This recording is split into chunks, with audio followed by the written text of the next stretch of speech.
All right.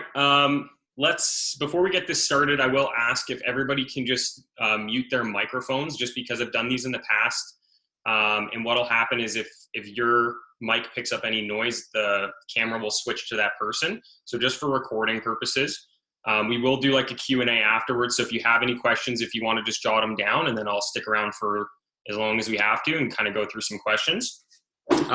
Zoom may or may not kick us out after 30 minutes. I'm hoping this is going to be around 45 to an hour tops. So if it does kick us out after 30 minutes, I have a second link that I can send you guys via email, and we can continue on from there. Last time it gave us extra time, so I'm cheap and I'm not paying for Zoom Premium, so we'll see if this works. Let me again just share my screen. You guys should see the PowerPoint at this point in time. And now can you guys see the anatomy dummy? No? Okay. Don't worry about it. PowerPoint? You can see the PowerPoint? Okay, great. Let's just go with that. All right, so today we're going to be talking about understanding the foot and the ankle. The reason why I wanted to go over this is because I think it's a very neglected topic in the, manual medicine kind of athletic population.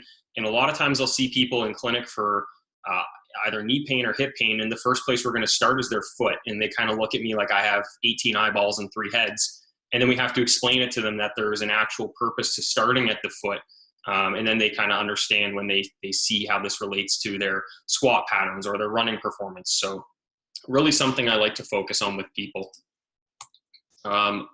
A little bit about myself.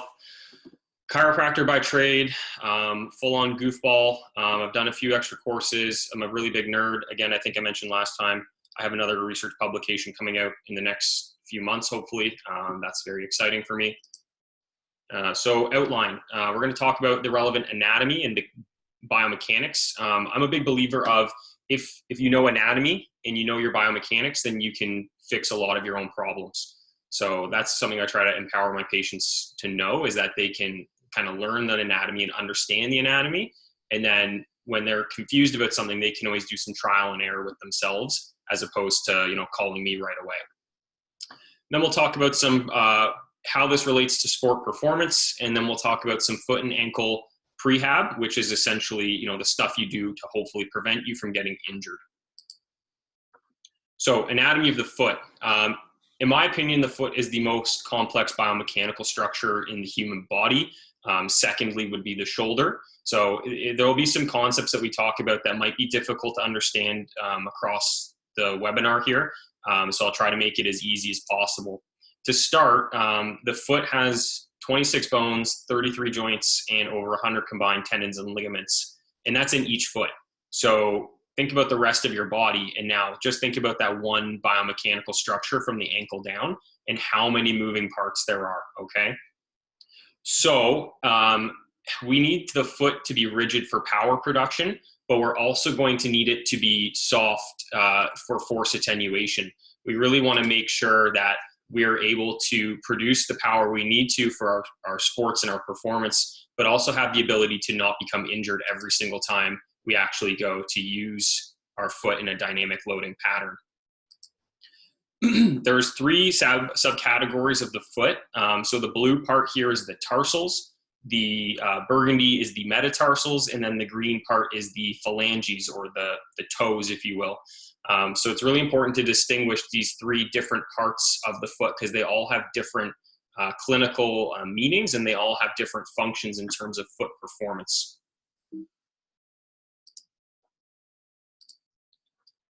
So starting with the tarsal bones. So again, those are the blue back part of the foot right in here. So there are 7 tarsal bones, and they're aligned into 3 rows. So we have the proximal, which means the closest to the heel, the intermediate, which is in the middle, and the distal, which is the part closest to the toes here. Very analogous to the wrist. So in your wrist, you have 2 rows of carpal bones, 4 and 4, and in the foot you have 7 tarsal bones. So it's basically your wrist of your foot. And the purpose of this is to allow you to have a lot of range of motion as well as stability. So mobility and stability. Acts as mechanical levers for a lot of the muscles of the leg that are going to attach to these bones. And it's going to provide us our structural support. You may have heard of the term hind foot. So the hind foot itself is the combination of two bones. That's the talus and the calcaneus. So the purple and gold there.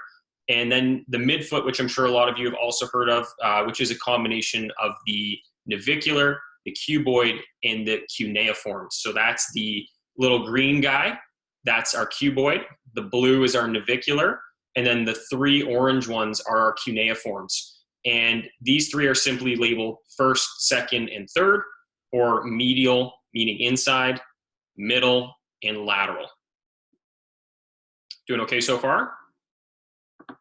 Beauty. So let's get into the ankle here. So the ankle is also known as the talocrural joint. I've never called it that in my entire life. I don't understand why it's called that. But at the end of the day, what it is it's forming a connection between the leg bones. So the tibia, the bigger of the leg bones, and the fibula, this little small one on the outside, with the talus, okay? So where the top of that talus is called the talar dome. So if we go back here to this little gold bone, right at the top there is where the ankle is actually going to articulate and form our ankle joint as we know it as. So it's important to also differentiate medial, meaning inside, and lateral, being outside. If you've ever sprained your ankle, you're probably familiar with those terms, so I'm not going to spend too much time there. Now, when we start to play around with ranges of motion, there's four main ones I'm going to focus on here. So that's plantar flexion, down, dorsiflexion, up, eversion, which is turning the foot out, and inversion, which is turning the foot in. This can also be applied to the toe. Now, the big toe itself, the hallux, as it's often referred to, it actually has the ability to flex, extend, abduct, moving away, and adduct, moving in. So it's really important that we look at the big toe in terms of its biomechanical properties, because this is a really, really important structure for actual power generation and for ensuring proper mechanics at the foot. So if I refer to this as flexion, it would be the same as plantar flexion at the ankle, and extension here would be the same as dorsiflexion at the ankle. I'm not sure why we use different terms, but that's how it is. Pronation and supination. I'm sure everybody who's ever evaluated their feet before have heard of these terms, and a lot of people get pronation and supination confused with inversion and eversion. So if you recall, eversion is turning out and inversion is turning in, which looks a lot similar to the picture that we see here. The difference is that these are combined movements. So pronation occurs with three different movement planes. So instead of it being in a two-dimensional angle, we're getting three different cardinal plane movements to contribute to one motion. So pronation is a combination of subtalar eversion, so that's that joint underneath the ankle. So eversion, meaning it's turning out. Ankle dorsiflexion, and forefoot abduction, so moving away. So actually, give me one sec. I got a skeleton right behind me. Let me grab that. Let's say that I can grab this. Here's our foot. There we go. So subtalar eversion. So this is our subtalar joint underneath here. So this has to evert, meaning it has to move out this way. Then we have to have dorsiflexion and then forefoot abduction. So you can see as that happens, those three movements are going to contribute to pronation that we see in the picture there. So that foot is collapsing inward. Supination is strictly the opposite. So what supination is going to be subtalar inversion, plantar flexion, and forefoot adduction. So the easiest way to think about that is pronation is going to drop us in, supination is going to drop us out, as you can see in the photos there. The gait cycle, very confusing diagram. All I want this to get across as is that there's two phases. We have our stance phase and we have our swing phase. So this diagram is only looking at the right leg, okay? So we have, as our stance phase, we have initial contact, our load response, and then we're going to get a push off, and then that's where we enter our swing phase. So we have the foot is in the air for this point until it hits back down to the ground here. So throughout this entire gait cycle, there are points of single foot and double foot contact. So again, when we start to think about the foot, we're not always looking at the foot together, but we're often looking at them separate. So one thing that kind of came to the forefront several years ago with like Olympic weightlifters and other heavy strength athletes was looking at unilateral training. So training single leg movements, single leg deadlifts, and looking at training all of these muscles independently of each other or unilateral, one side at a time. So this is really important to consider with the gait cycle. So even with runners, a lot of times you're only spending a lot of time on one foot. You're not always kind of on both feet. You're actually spending more time on a single leg stance. So it's really, really important to consider that when you start to look at rehab and sport for performance for these people. Again, another confusing diagram. This I'm going to try to make as simple as possible. When you land, so when your foot's in the air and your foot lands on the ground, you're going to be in a slightly supinated position. Let me grab my skeleton leg again here. So let's say this is the ground here. When your foot lands, you're going to be in a slightly supinated position, so your foot's going to be slightly out to the side. Then what's going to happen as you start to fully land that foot, your foot's going to drop into pronation. Reason being, supination here, so when the foot is on its outside, that is a very tight position. So we're going to have a lot of force production in this position. So that's why we're landing here. And then we're going to roll into pronation to absorb those forces. Then the foot is going to go neutral before we push off. And it's actually going to supinate back out again. If you recall, like I said, this position, this supinated position, is when all the joints and ligaments are nice and tight, allowing us to not lose energy when we're pushing off. So what we're trying to do is land in that position, then roll into pronation to absorb our forces, and then we're going to roll back into supination to push off of the ground so that we can get our force production as efficiently as possible. So again, a confusing diagram, but just think that we're going to land on the outside, roll into the inside, and then go back to the outside again to push off.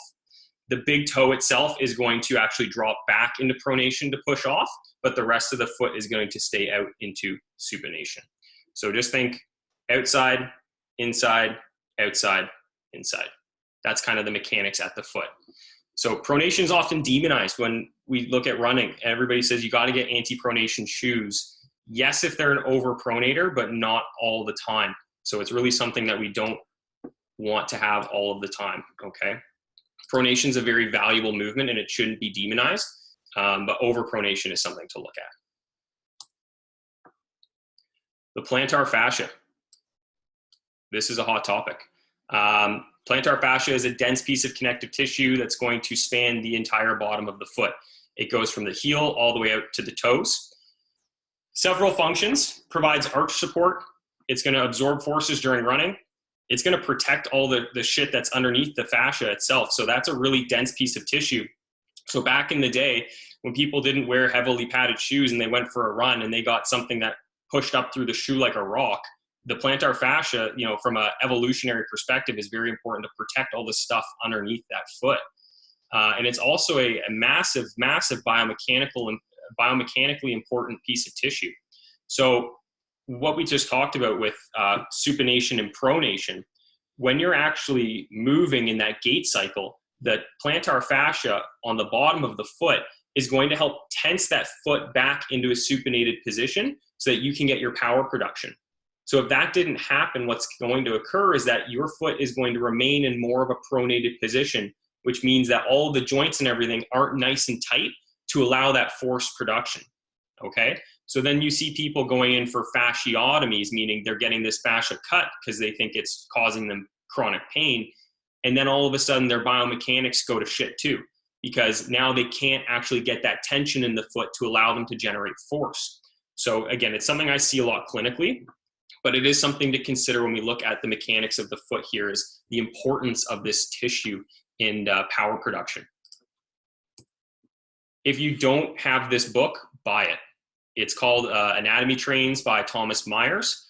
And it does it in a extraordinary job of displaying the interconnectivity between systems in terms of fascial lines.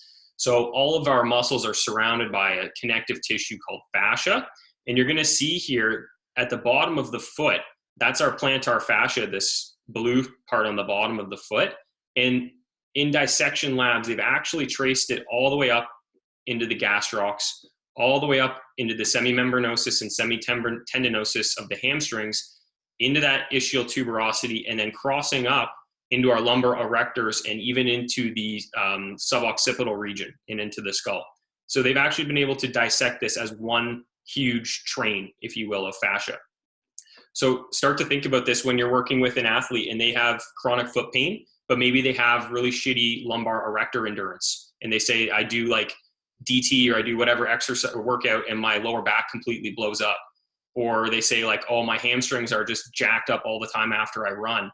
Maybe it's not the hamstrings. So, poking and prodding and all the massaging in the world for the hamstrings, it might feel good temporarily and allow them to do what they have to do. But mechanically, we might actually have to look down to the foot, or in some cases, even up higher. So just showing the interconnectedness here. So if you don't have this book, it's a highly recommended read. The foot core. Yes, your foot has abs. That's what I always joke around with my patients. I say they have a lazy foot, just like their tummy. So the lumbopelvic core, also known as the abdominal muscles, it has what we call local stabilizers. So smaller muscles to help stabilize little small sections. And then it has these big global movers like the obliques, which are really important for generating rotational torque.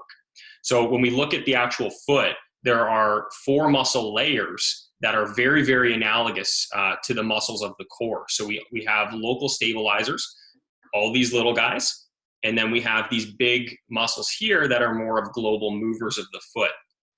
So the small muscles, all of these, labeled 7 and 6 and blah, blah, blah, these ones are really good for local stability, but then it comes up to these bigger ones in the foot here for actual powerful movements of the toes.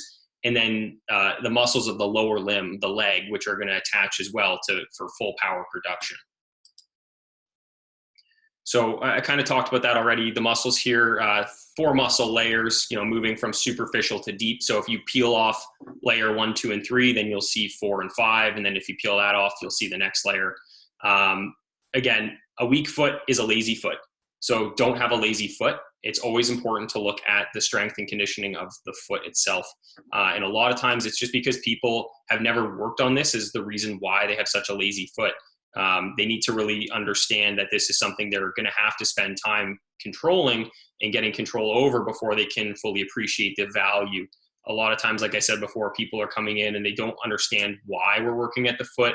And then we work at the foot for a little bit and they're like, holy shit, I had no idea that I would have had to actually work so hard at this movement. And then they understand the importance of this. Going to highlight a few muscles here. We have tibialis anterior. It's the orange muscle here on the right leg. This guy is going to run along the front of the shin all the way down to that medial cuneiform, that one foot bone I showed you before. It is a very powerful dorsiflexor, meaning bringing that foot up, and as well as an inverter, turning the foot in. This can be a problematic muscle in people with limited ankle dorsiflexion, which is a hot topic in all CrossFit and strength and conditioning gyms. We always want to improve our dorsiflexion. Because tibialis anterior, it's going to force the muscle to work overtime if we have limited dorsiflexion. So think about if this is the foot and that muscle's coming along here and its job is to push up, and we don't have the sufficient range of motion here. Now this muscle has to crank the foot up every single time. So whether you're doing anything with like a dynamic barbell movement or running, you're going to have to really pull that foot up every time if you don't have the full range of motion. And that's where this muscle is going to get cranky and angry. And again, poor endurance of this muscle has the same result. So if you aren't actually able to use this muscle to its full capacity, then we're going to start to get fatigue, and then we're going to start to get pain developing. If there's a tibialis anterior, there's definitely a tibialis posterior. So this just sits on the back of the leg. Very, very important clinical muscle here. It is going to help plantar flex and invert the foot. So almost the opposite of the tibialis anterior, which is doing dorsiflexion and inversion. This one's going to plantar flex and invert. Key role of supporting the arch. And posterior tibial tendon dysfunction is something we see really often clinically with runners and other performance athletes, because what's going to happen here is anytime you have an ankle injury, you're likely going to get some swelling in the ankle joint, and this muscle seems to be particularly affected. What happens when you have swelling in and around a joint is a phenomenon called arthrogenic muscular inhibition, which basically means that the swelling around the joint is going to reduce the capacity that that muscle has to work by not allowing the nerves to function fully. So this is a really common muscle that we see clinically that gets affected after trauma, ankle sprains, others like surgeries and other things like that. So just want to highlight this one because we'll get to some rehab for it a little bit later. And the last muscle here to highlight is the fibularis group, also referred to as the peroneals. They sit on the outside of the leg. And there's two, the fibularis longus and the brevis, meaning the big one and then the little short one. And they're actually going to go all the way down and insert on the bottom of the foot, also onto that medial cuneiform. So you're seeing the importance of this cuneiform, this little bone here. Again, it's going to help support the arch. It's going to assist with plantar flexion. And this one's going to evert the foot, so push it out to the side. And this is a highly proprioceptive muscle. After ankle sprains or any injuries of the ankle, I really like to work on this muscle with patients and make sure that they can fully evert their foot and gain some of that proprioception back. Proprioception, if I didn't explain it there, sorry.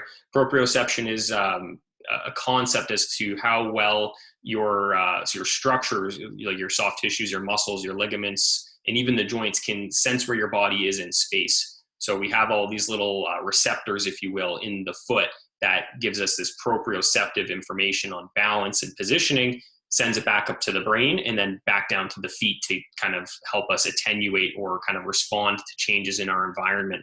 So this is a really proprioceptive muscle, meaning that it's something that gets used a lot and has a high value function when we talk about balance and single leg training. This is the bottom of a foot. And what I'm showing you here is we are looking at two different muscle insertions. So we're looking at the tibialis posterior, and we're looking at the fibularis longus, two of the muscles I just showed you here. So if we'll go back into our thing, this is the tibialis posterior that sits on the back of the leg, and it dives under the foot. And then our fibularis longus sits on the outside of the leg and dives on the outside of the foot. Now, when we look at the left leg, we can actually see the tibialis posterior on the opposite side. And what I want to highlight here, again, look at the attachment. They both attach to the same spot on the bottom of the foot. And this forms a nice stirrup, if you will. So when we start to think about people with chronic ankle pain and chronic ankle instability, it's really important to make sure that these muscles are working effectively, because they're going to come down from the back and the outside of the leg and form a nice solid cradle to help support the bottom of that foot. So a lot of times it's just simply a matter of working on these muscles and giving people the strength they need in their foot to allow their foot to be more stable to improve their performance. This is a busy slide. I've kind of just put it in if you want us to review it after. The gist of it is that ankle dorsiflexion is very, very important.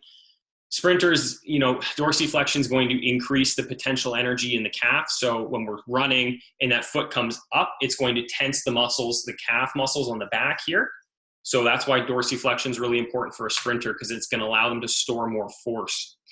Distance runners, restricted dorsiflexion is associated with everything: calf muscle sprains, plantar fasciitis, inversion sprains, stress fractures.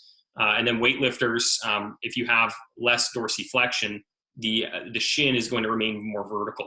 So if we can't get that shin all the way over, that shin bone is going to stay too high. And what's going to happen is that's where we're going to get that forward trunk compensation, which is then going to lead to poor efficiency and body positioning for lifting. So the gist of this busy slide, dorsiflexion is important no matter what you're doing. Prehab, we talked a little bit about it. It is therapy designed to prevent or reduce injury and improve movement efficiency and performance. When I look at an athlete, when they come in to see me and what's your problem? They say, well, I want to get better at what I do without getting injured. Okay, cool. That's prehab. Let's start working at that. And for me, prehab of the ankle and the foot has 4 major components. 1 would be mobility, 2 would be intrinsic foot control, 3 is global lower limb strength, and then 4, the cherry on top, is dynamic challenge. And we're going to dive into all 4 of these separately. This is a bit of a repeat for those who were doing the shoulder webinar. I'll kind of just skim over this. Mobility is not flexibility. Mobility is a combination of flexibility and strength, and it's a measure of how much controllable motion you have across a joint. So if you can, if someone can take your arm and crank it all the way back, but you can't hold it in that position, I don't really care about how far you can go on with somebody assisting you. I care about how well you can move it into that position yourself. So that's mobility. So we need to have the actual range, but also the muscular control in that position. And the converse is applied where strength is present. You could be the strongest person in the world, but the flexibility is lacking. And again, that equals poor mobility because you need to have both. So joint mobility training, this is a little thing I harp on a little bit, is why do we train for mobility in passive conditions? Yeah, a static stretch will help a little bit in terms of temporary improvements in flexibility, but without having actual muscular control over that newfound range, what does it matter? What are we accomplishing? We've basically just added range of motion without having any neurological or muscular control in that position, meaning it's useless to us. So yeah, it's cool once in a while for static stretching. And from a therapeutic perspective, it can be very helpful for patients. But at the same time, we want to make sure that we're also pairing that and reinforcing that with strength. Measuring ankle mobility. This is... in this video, I'm going to discuss the weight-bearing lunge test. I'm just going to mute him here. This is a great test for measuring ankle dorsiflexion, and it's one I kind of go to all the time in office. Let's kind of skip through the intro here just for the sake of time. I'm not sure if it's going to kick us off in a minute. If it does, I'll email out a second link right away. So the gist of this test is that you're going to measure approximately 10 centimeters from the wall to your big toe. And what you're trying to do is keeping your entire foot flat on the ground. You're trying to touch your knee to the wall. This is a direct measure of how good you are at dorsiflexing. So you can see here, his foot's nice and flat. Knee's going to come into contact with the wall. If the heel lifts and the knee hasn't touched the wall, bring the foot closer and find out where's that sweet spot where you can actually touch the wall with your knee without that foot lifting up off the ground. And the biggest thing to look at here is, are you symmetrical? So a lot of times I don't really care if somebody has, 12 centimeters versus 10 centimeters distance from the wall to their toe, but are they equal on both sides? And usually people have a deficit there. So a lot of times what we're going to find is somebody might move 11 or 12 centimeters on the right foot, meaning there's that much distance between the toe and the wall, and they can get their knee to the wall. But on the opposite side, they might only have 6 or 7. So immediately we know there's something going on at the ankle there.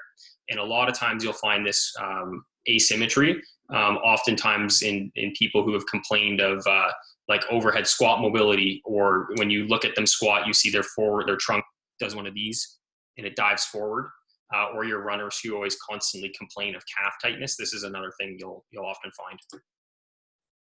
So that's a really good test. My question is for you guys, is this going to help that person? If you have limited ankle mobility due to a joint restriction, you need to perform banded joint mobilizations in order to improve that mobility. Foam rolling and stretching alone will not help improve this joint restriction. By using a band, as shown in this video, we are able to help improve the way the bones in our joint move on one another. In order to perform this ankle mobilization correctly, the band needs to be placed on the top of the foot or talus bone and not on the lower part of the leg. If you're doing this mobilization correctly, the band should take away that pinching or block sensation. Yes, it will. My question to you is that going to last forever? No. The reason why it's taking it away is because you're using a distraction force. That band is pulling back to temporarily give you more dorsiflexion range. So I love Squat University, but this is a lazy man's ankle work. So he's only working on the passive control here. He's not working on any of the active component. And that's where we really need to actually start to reinforce that position. If he was in that position and had that distracting that ankle, working that passive range, getting it moving better, and then he started to actually use the muscles in that position to help activate it and build control over that position, A+. But this is like a B- at best. Let's see. What about this one?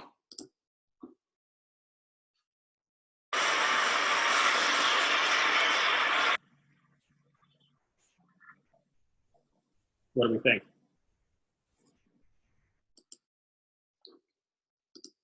Apologies if it's not super big. A lot of people do this for ankle mobility.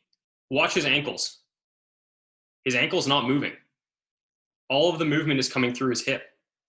His foot's going out to the side, which automatically tells me that the position of the actual ankle joint isn't changing, because his foot's lifting up every single time he does this as a compensation, because he doesn't have the requisite range of motion. He doesn't have the mobility in place to even do this effectively. So a lot of times people tell me they do this and they work on their ankle mobility, and I say, well, let's see. And then like this individual here, they shift their weight to the side, and then every single time their foot lifts off the ground, and all it is rotation at the knee and the hip. There's really no directional change at the ankle here. So while this can be a useful tool, it needs to be done effectively and it needs to be done properly. And Aaron Horschig here from Squat University does this very well. 22 pounds. You can also use a kettlebell. You could use a dumbbell. But what we're doing is we're sitting into a deep squat and stretching our ankles. The reason I like this stretch so much is it's going to be very movement specific to what we're trying to improve. We're trying to improve ankle mobility so that it allows us to have a better squat pattern, a better clean. We're going to squat all the way down. The plate is in front of us, so it's going to allow someone that has big limitations. I want to quickly point out his feet here. See how good his arch is on his left foot. His feet are actively, you can tell his feet are turning into the ground. He's really engaging through his feet the entire time here. And that's one of the reasons why I have like mega jealousy over this guy's form with his squats. Every time he goes into a deep squat position, his form looks excellent. And I think a lot of it has to do with how well his feet are able to grip the ground and have control through his feet. But the reason why I like it when Aaron does this is as he goes through his mobility progressions here, his feet are going to stay planted the entire time, and he's not going to get any of that lift off. So even when he's rocking forward and he's actually getting movement over that ankle, his foot's staying down the entire time. So there you're actually working on ankle mobility, unlike the guy from earlier. So this is a great drill. You just have to be very cognizant that when you're having people do it, you're really paying attention to their foot position, is the gist of that one. So that's all fine and dandy, but how do we get more range? You're working with somebody or even yourself, and you're like, man, I've been doing all these things and I can't get any more range of motion. So what we want to do is, like we talked about earlier, is we want to stretch the tissue, but we also want to apply isometric loading. So that's basically, so a bicep curl. If I was going to contract my biceps right now, which I am, they're not changing length, but they're still contracting, okay? Versus an eccentric contraction where the actual length of the tissue is changing, okay? So that's an isometric contraction. Muscles working, it's not moving. So what we want to do here is we want to pair a stretch with an isometric load that's going to be used together to teach the nervous system how to have control. And that gets back to our definition of mobility. What is mobility? It's flexibility, that's our stretch, paired with strength, and that's our isometric loading. And this is a really, really good example of what I was talking about here. This is one of the go-to drills I give people for acquiring ankle dorsiflexion. So if you are working with somebody or even yourself and you're having a hard time getting that dorsiflexion range, or you've noticed a difference on your knee to wall test side to side, this is a go-to. So I'm gonna let this run because the guy does a great job of explaining it. Welcome back to Tune Up Tuesday. My name is Joe Gambino, and today we're going to talk about ankle mobility, specifically PALS and RALS. If you guys remember, PALS stands for Progressive Angular Isometric Loading, which just pretty much means that whatever tissue we're putting on stretch is the tissue we're trying to strengthen, and the RALS part is Regressive Angular Isometric Loading. We're simply stating that we're trying to strengthen the muscles that are on the closing side of the joint. So oftentimes the ankles are a very, very important piece to fitness, to moving, because is if we don't have the ability to bring our knees forward, when we're trying to squat, when we're trying to run, when we're trying to do all of these activities, we can be limited to cause compensation squeezes. So one of my favorite drills to do will be pals and rails for the ankles. So simply we'll just sit up here in combat-based position. If this is uncomfortable for the feet and the knees, you can sit up in a lunge position and work this way. It's quite the same. So however you feel comfortable, you can set up. To start the motion, what we're going to do is we're going to take our knees and bring them as far forward as possible. And one thing... Oh, sorry about that. Bring them as far forward as possible. And one thing you want to keep in mind is as we're going forward, we do not want to see our hips shift out to the side, because this is compensation. It's no longer ankle mobility. This is as far as I can go, and then I stick my butt out to go forward. I'm not training my ankles anymore. So be very strict with how you're coming forward. So you're going to come straight forward until you can't go any further. Then you're going to take the front of your foot here and imagine there's a gas pedal underneath you. And you're going to start to push down or ramp a muscle contraction as if you're pushing onto the gas pedal. Start very soft, maybe about 10%, because we don't want to cause any pain if you have. And then slowly ramp up. So we're going to start with 10%. We're going to work our way up to 25%. We're going to push harder and harder until we get to 50%. Pushing harder and harder until I get to 75%. All the ways up to the hardest contraction I can create without pain. As you're doing this, we're going to hold this for 10 seconds. You should feel that the muscles in the back of the ankle are working. And once that 10 seconds is up and I'm pushing as hard as possible, I'm going to try to squeeze the muscles in the front of the ankle, and I'm going to try to bring the knee forward more. As I'm bringing the knee forward and I can't go any further, I'm going to try to lift the front of the foot off the ground. Now, we're going to hold this contraction, the rails contraction, for 10 seconds. If your foot actually comes off the floor, you're doing something wrong, because we're only using the lifting of the toes to increase the muscle contraction on this angle so we can strengthen this side of the joint.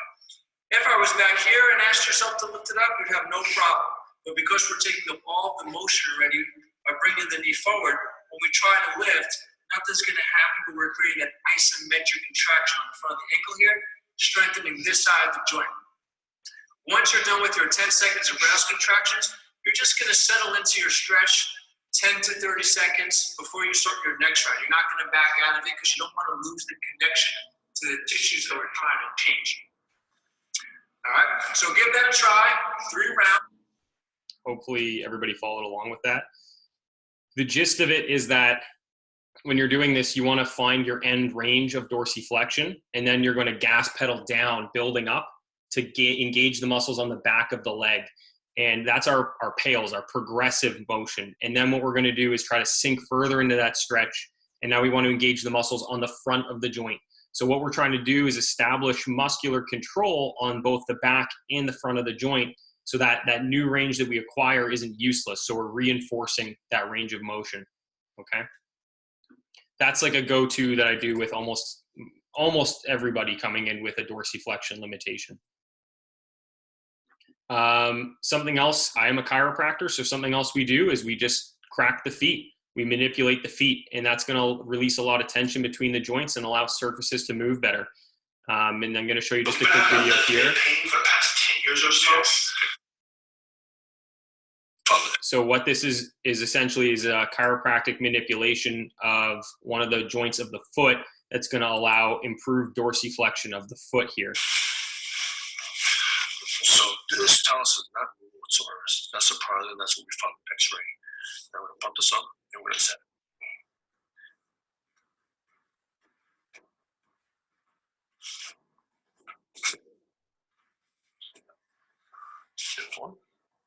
And what that's essentially doing is it's improving the mobility of the talus, which is going to be that bone that articulates with the ankle. So it's going to allow better dorsiflexion range. Another thing we'll often do is an adjustment for the end of the fibula. So if you remember, the ankle itself has the tibia and the fibula, and a lot of times the end of that fibula can kind of jam into the bottom here and leave a lot of limitation into dorsiflexion, bringing that foot up. So sometimes doing a manipulation for the actual end of the fibula can be a very, very helpful procedure at getting more ankle dorsiflexion. So we're going to pump this off before we set it.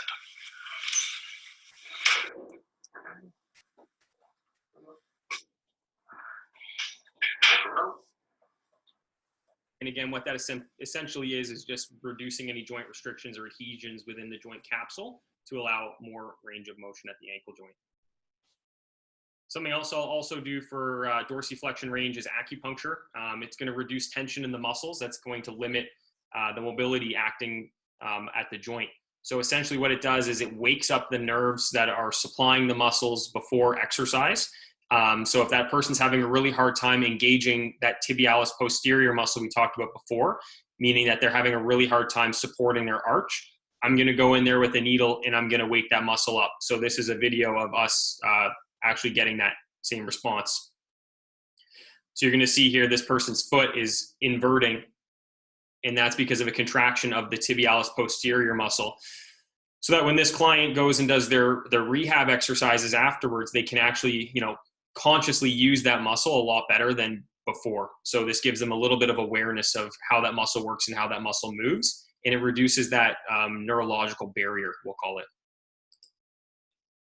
Another important thing to consider is that all of the muscles of the foot core, if you will, are all supplied by two branches of the tibial nerve, which is one of the big nerves in the leg. So if you're having an issue activating a lot of the foot muscles, a lot of times I'll just stimulate the tibial nerve directly, and then you can get improved sensation or improved awareness of activating those muscles. So it's something that, sometimes we love to do rehab on our own, but sometimes there are situations where we need a little kickstart. So now that you've gotten your new range because you did all of your active pails and rails, you saw somebody for some treatment and you've been working on it for a while on your own, how do you maintain that range? And this is where these controlled rotations come into play, and they're going to help maintain that healthy joint range of motion after you've improved that. So let's say you did your needle wall test and it was garbage on your right side, and you worked your ass off working on those gas pedals and lifting and getting that range and building up strength. And now what we're trying to do is maintain that so you don't lose it. This is a really nice thing that you can do from a daily movement perspective. So what this gentleman's going to show us here is an ankle controlled rotation.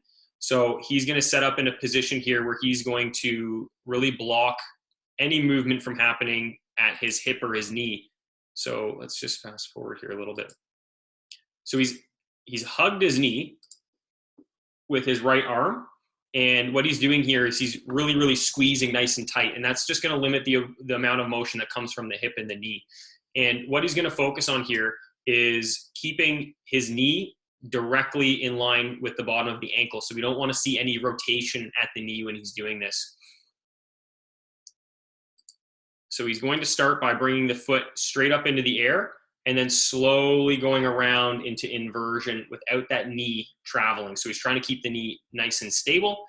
And he's just going to work a big range of motion, almost like arm circles that you probably did before, like track and field when you were in elementary school. But the big difference here is intent. If you're not intentful, you're only cheating yourself, okay? So when you're doing these, it's very, very important that you're really trying to imagine drawing the biggest circle possible with your big toe, but you do it slow and controlled. And if you find a sticking point, you stop, go back, and try to work it out a little bit. So these shouldn't be, like easy peasy ankle circles. These should be something that you're really having to focus on mentally at trying to work that entire range of motion. It shouldn't be simple. It should be difficult. Okay, so now we're at a point where we understand our mobility, we understand what we can do to improve it, and now what we need to do is look at the actual foot itself. So the foot core, we'll call that intrinsic foot muscles. You need to gain control over this foot core for your optimal biomechanics. So we want to start basic and we want to build complexity as we start to develop control. And a list here of exercise progressions is something I generally follow with a patient who comes in. And I borrowed this progression from Dr. Andrea Spina, who has, in my opinion, the absolute best intrinsic foot video I've ever seen in my life.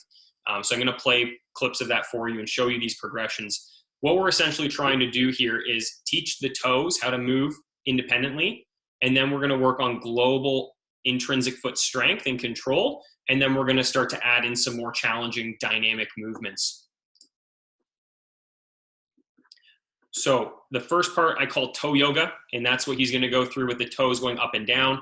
And then we have these towel scrunch exercises followed by a few other exercises. So I'm going to, what I'm going to do here is open up the video and kind of go through bit by bit. It is a fairly long video, so for the sake of time, I'm just going to fast forward from one exercise to the next, and I will, typo, don't catch me on that. And what I will do is I'll give anybody the video who wants it, or you can just kind of YouTube it and find it from there. But this, like I said, is the best foot exercise progression I've found to date.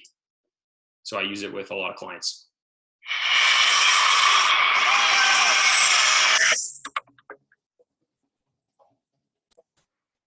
To plant the lateral 4 toes against the ground as hard as they can. So if you look at this foot here, we're planting the Can you guys hear that okay?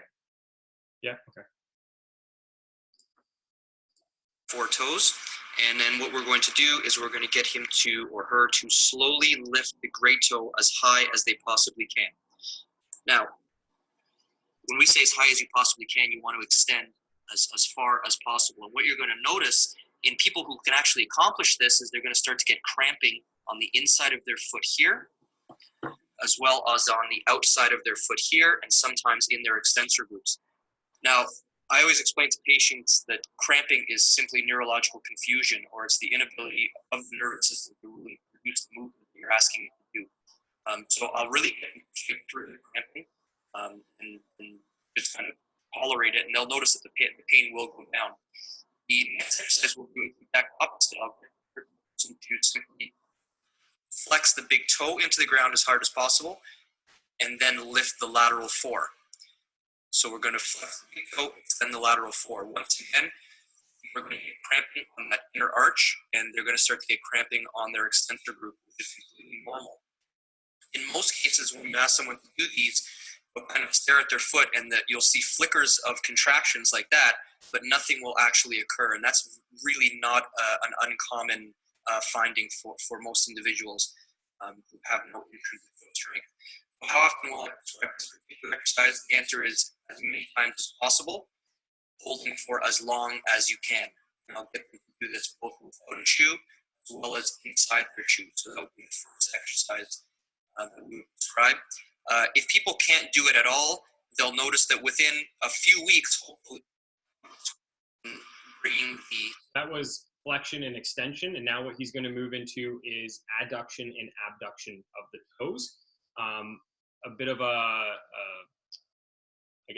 don't know, warning's not the right word, but this guy has incredible foot strength. So afterwards, try to do this. Actually try to go through these exercise programs with yourself and marvel at the fact of how unbelievably he has the ability to control his foot, when in reality, most of us probably don't have that ability. So it is quite incredible to see him have control over these muscles. Goes to the second digit, so closer to the midline. So what we're going to get the person to do is simply squeeze the toes together, not allowing any flexion to occur. You'll notice that when you tell people to squeeze their toes together, they'll start to flex. So we're going to get them to keep their toes perfectly straight and simply squeeze them together as I'm doing here.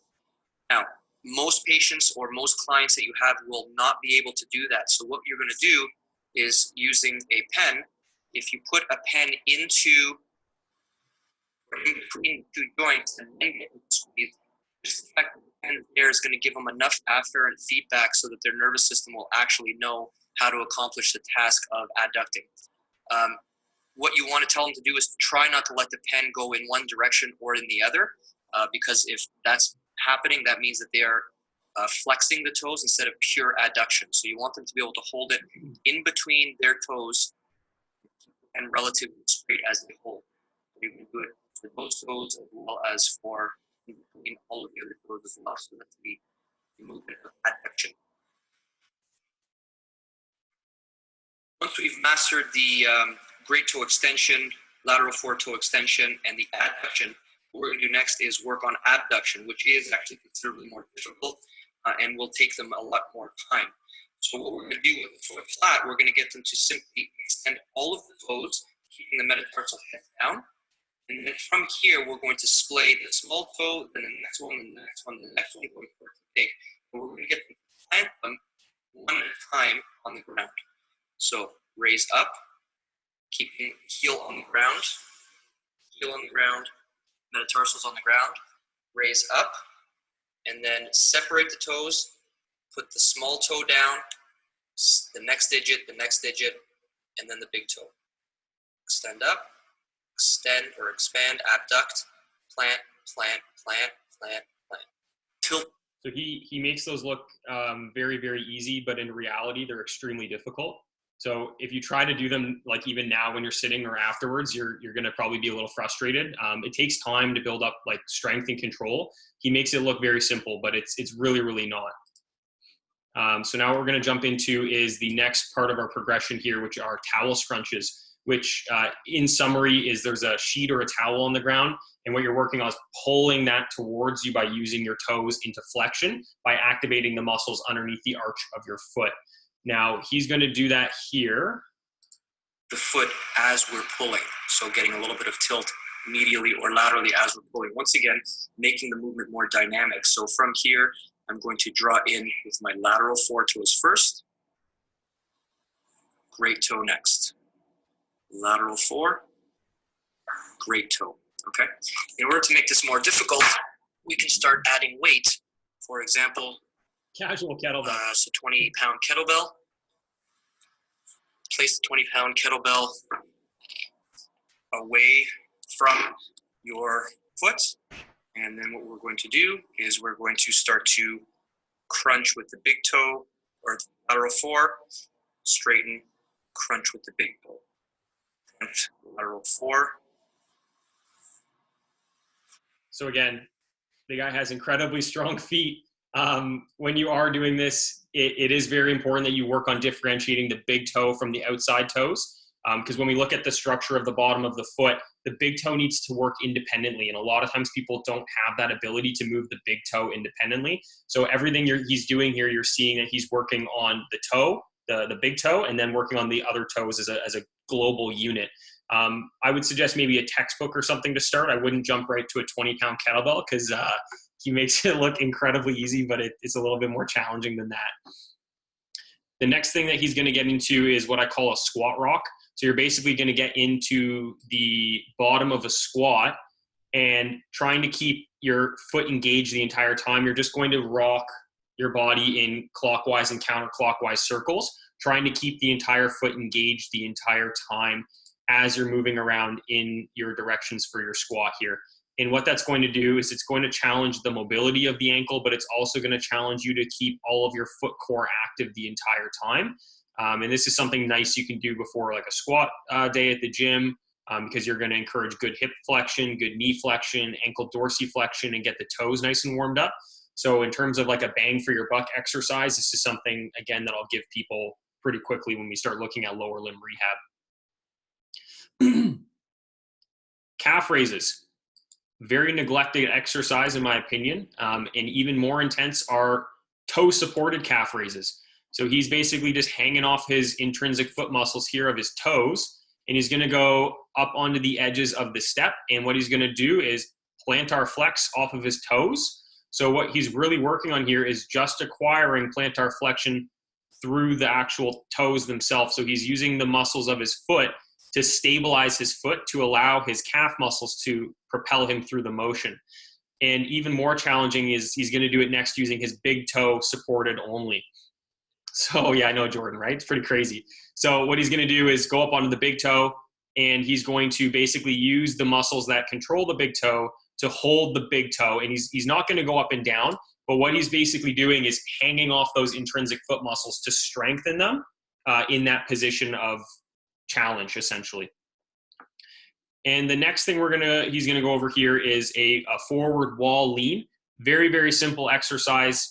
It's kind of funny. I made myself and my significant other try it, and it's kind of a funny challenge you can do at home. What you're gonna try to do is about a foot or a foot and a half away from the wall, you're gonna try to lean your body towards the wall with just your forehead gently touching the wall. And it's very, very hard to do that without your forehead like clunking into the wall. And what he's doing here is he's basically having to have good control through his entire foot and through his back of his calves here to prevent his body from just going smack into the wall. So you're trying to use your feet to grip the ground to allow your calves to slowly lower you to the wall. So I challenge you to try that at home, because the first time I did it up against the door, like I really smack right on the forehead. So it is very hard, but it is kind of like the pinnacle of all those exercises at the end, because you have to have good control of your feet to allow your foot to be stable, to therefore allow your calves to do most of the work.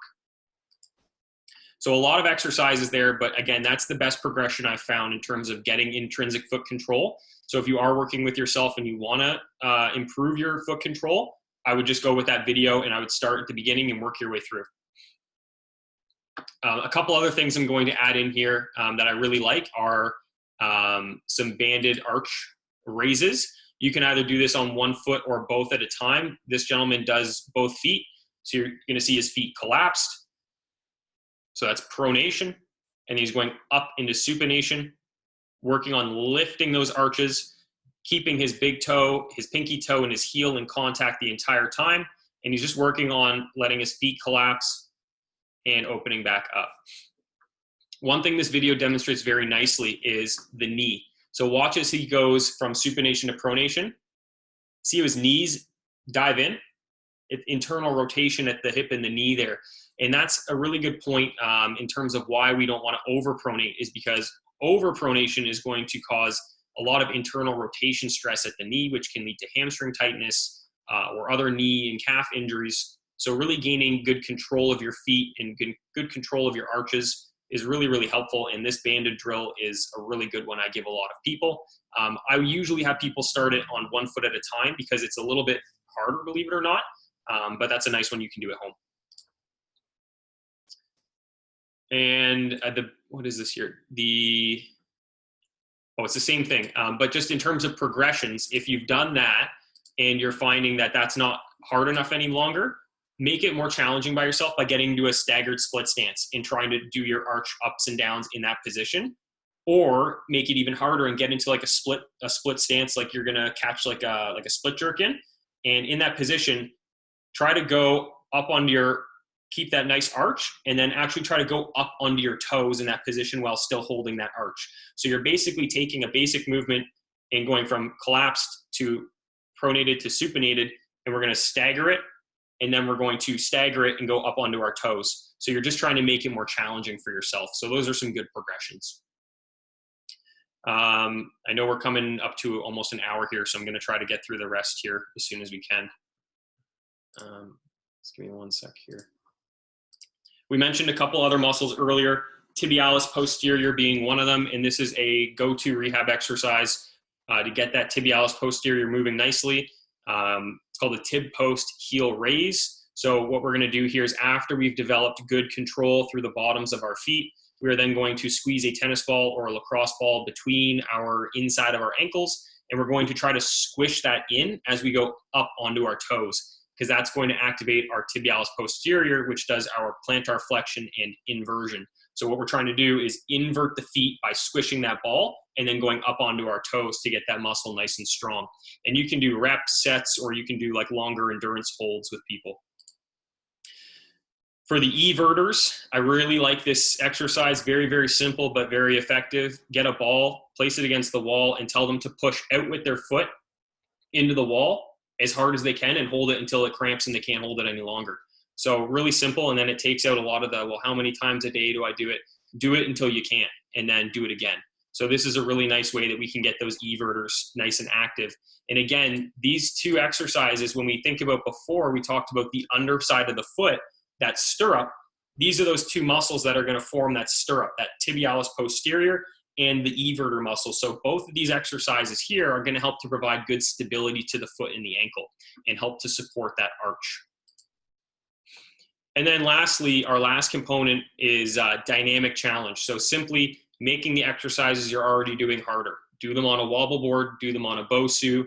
A pillow is something easy that you can do at home if you don't want to shell out too much money for an overpriced half inflatable dome. Just trying to make it a little bit more dynamic, a little bit more challenging for yourself. Do single leg if you were doing bilateral legs before. So just try to make it a little bit tougher, okay? Hot topic. I shopped at this store in high school. I don't know if they're still around, but what we're going to talk about right now is barefoot or minimalist shoes. And that has been a hot topic in the rehab health world for a while now. So the general thought is that our ancestor does not wear shoes. Nike ruined our feet forever. So now we want to not wear shoes or wear as minimal shoes as possible in order to improve our performance and get our feet working as they should, because ancestors used to run away from saber-toothed tigers without shoes on, and now we can't do anything without our Skechers. So the question is are these shoes good for us? Well, let's look at some pros and some cons. One study showed that you can actually have a reduction in foot length following a 4-month barefoot walking program. So what's happening here is the foot muscles are actually shortened because of the foot muscles actually getting stronger, which is going to cause a higher, more supported arch. So if the foot is flatter, it's going to be longer. And then once those muscles get taught how to use properly, you're going to get more tension through those muscles. And that's going to hold that arch up more, actually shrinking the size of the foot a little bit. And this program was actually significant for showing changes in the foot length. So what we know is that barefoot walking is definitely going to help to improve the arch control and the control of your intrinsic foot muscles. Another pro is less material between your foot and the ground is certainly going to improve the sensory input from the foot. So what that is your foot has all these little receptors, and they tell your foot where it is in space, how much pressure you're putting, and how the rest of your leg and body should respond. A really cool study showed that just the thickness of a sock is enough material to significantly alter the amount of sensation you're perceiving from your foot. So the more material, or at least the thought is that the more material between your foot and the ground, the less valuable information you're going to receive as to how your foot should be moving. So all that's good gravy, but let's talk about the cons. Increased risk of injury is without a doubt a con of barefoot shoes. From a risk perspective of injury as if you stepped on something you shouldn't if you're doing running, but also from a break-in perspective. I think Amber, you've been doing some training getting into barefoot, and I think you've been doing it pretty gradually, which is good to see. A lot of people don't, and they just dive right into Vivo barefoot or any sort of 5-finger Vibram toe shoes from their whatever Asics or something, and then that's where you get a whole host of injuries like stress fractures and tibial tendonitis and all these other things. So we want to make sure that if we are going to go into barefoot shoes, it needs to be done extremely gradually, and they need to do concurrent strengthening for the intrinsic foot muscles at the same time. The other big con is that we're actually lacking a lot of evidence that this type of footwear leads to improvements in athletic performance. So theoretically, it makes sense that if you improve the control of your foot, you will therefore use your foot better, you will therefore perform better. The problem is that we're actually missing a lot of that translation in research. So we know that with the barefoot walking program, you can get your foot muscles to work better, but we have really limited to no research to tell us that that actually makes a meaningful improvement on your performance, whether that's running time or vertical jump height or weightlifting or anything else. So when we start to think about the pros and the cons, is it worth it? And from my perspective, yes and no. So there is a time and a place for barefoot or minimalist shoes. Short distance speed runs, track events, weightlifting.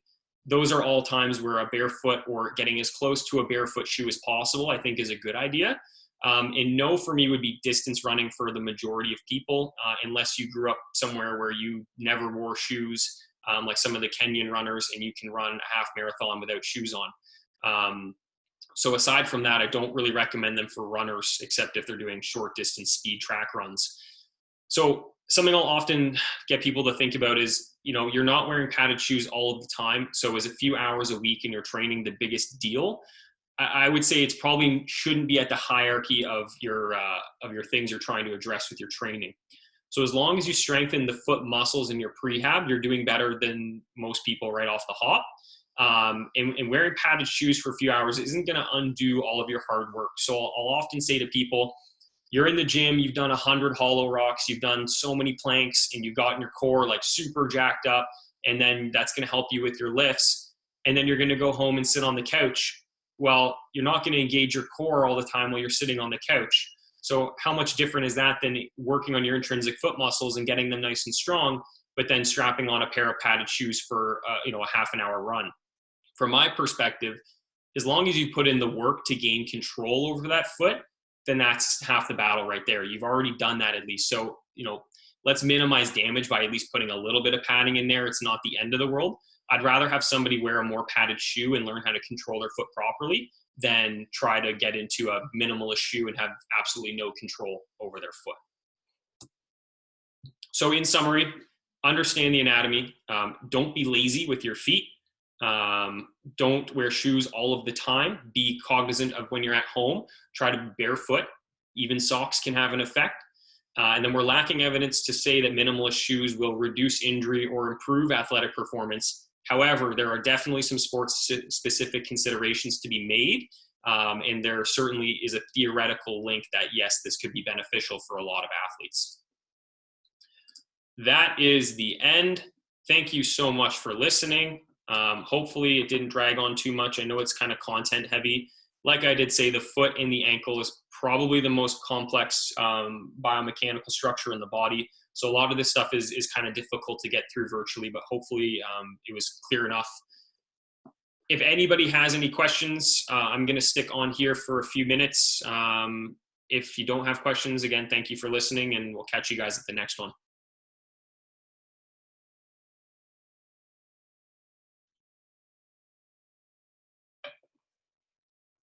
What's your thoughts on, I know how Olympic lifters, obviously they're wearing their lifters, and obviously that's given them kind of a degree just tilt forward, I guess, to improve it. Would you say that a lot of those lifters are probably also doing a lot of foot strengthening outside of what we see?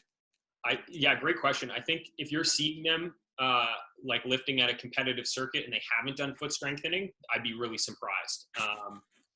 I think that my general recommendation for people when they come in and they ask about lifters or not, my first thing is, well, what's your mobility like without them?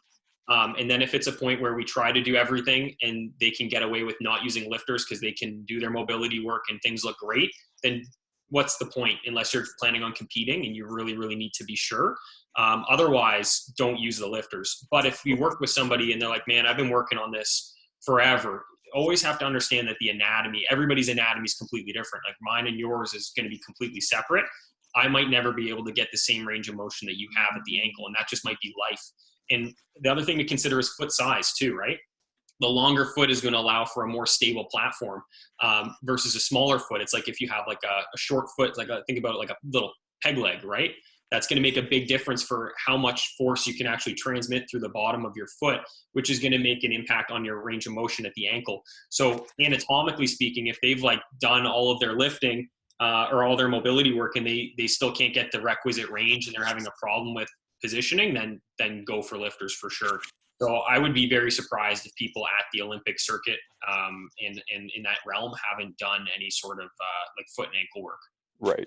I assume it's just because it's not that flashy of stuff to put online. Yeah, no, it's not sexy, and that's one of the things why it doesn't get a lot of attention, because you could do banded hip whatever, or hip circles or hip abduction or 300-pound glute bridges or whatever for till the cows come home. But at the end of the day, that's going to peak, and you're never going to make that any better eventually, right? There's a point where increased training isn't going to relate to increased performance. You have to start looking at other areas of the body, and I really think the foot is really undervalued. You can get a lot of bang for your buck in your feet, right? Everything comes from the foot. So I'd be surprised if they didn't, but yeah, it's one of those things where it's just not a hot topic, right? Right. My second question there would be orthotics related. So I know this is kind of personal in a sense, but there's a lot of people that obviously have orthotics. So I got custom orthotics made for basically kind of a slightly collapsed arch in one of my feet. Just wondering, should I still be doing a lot of these prehab exercises, or should I get checked further to see where I should actually go? Good question. Orthotics. I'm not talking like Dr. Scholl's. I'm talking like a custom made. Yeah, I do those in office. Did they give you any sort of foot strengthening or anything to do prior? Kind of, but they didn't see it as that big of an issue at the time. But it is something I'm kind of being more aware of the more I exercise, I guess. What I'll say is that if you want to message me later, just in terms of privacy and confidentiality, if you want to send me an email, we can talk more about your specific case. But I'll say in terms of like my general opinion is that if someone comes in for knee pain, you're never going to make them wear a knee brace forever. You might make them wear a knee brace for a period of time to allow the tissue to be supported while it's healing. But beyond that, we don't actually want them to be in that brace forever. And the same thing is with an orthotic is it's essentially a brace for the bottom of the foot. You've now taken away the ability of the foot musculature to do the job that it has to. Because if the foot's here and the ground is here, there's all this space that those muscles need to work efficiently. And what you've done with the orthotic is you've taken the ground and you've brought it up to here.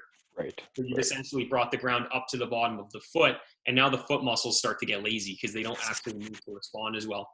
So that's not to say I don't prescribe orthotics. I do prescribe a lot of orthotics, but it's usually for people where it's more occupational dependent. Like let's say they're standing at work for a really long time and they just need a little bit more support in the foot, or maybe older people with like actual structural issues of the foot and the ankle itself. I'll prescribe orthotics. For kids, teenagers, young adults, anybody without any major issues at the foot and ankle, and it's just more of like a control issue through the foot, I always get them to work on that first because I always want them to have control of the foot before we start looking at a long-term bracing option. Right. It's not to say you shouldn't use the orthotic. A lot of times I'll say to people, if they already have them, try like a day with or a day without, but make sure they are doing the strengthening through the foot, and then it'll come to a point where they might actually not need them anymore. Okay, cool. That's very good to know. Sounds good. Yeah. A big pet peeve of mine is when I see like kids with orthotics to correct like foot stuff when they're only like 10 or 11 and their bones aren't even fully formed yet and they have zero control of their feet. And instead of working on that, you've just taken that away from them, and that's actually going to do more long-term damage than anything. Right. In my opinion. So I think it's really something of value to work on. And I think, again, orthotics have a time and a place, but it should be limited in terms of when it's prescribed. Okay. That's what I would try. But like I said, email me and we can chat more. Perfect. Sounds good. Thanks for everything today, man. Hey, no worries. Was that helpful? Like good information for you? Oh, totally. Like lots of stuff in here that I'm definitely. Yeah, I know it's a lot. Like I said with the foot, it's kind of a complex topic, but it is recording, so I'll throw it up on YouTube. So if you want to review back, sweet. That's perfect. Thank you, man. I appreciate that. All right, buddy. Good to see you. Good to see you too. Soon, okay. All right. Have a good one. Bye. Yeah, you too, man. See you.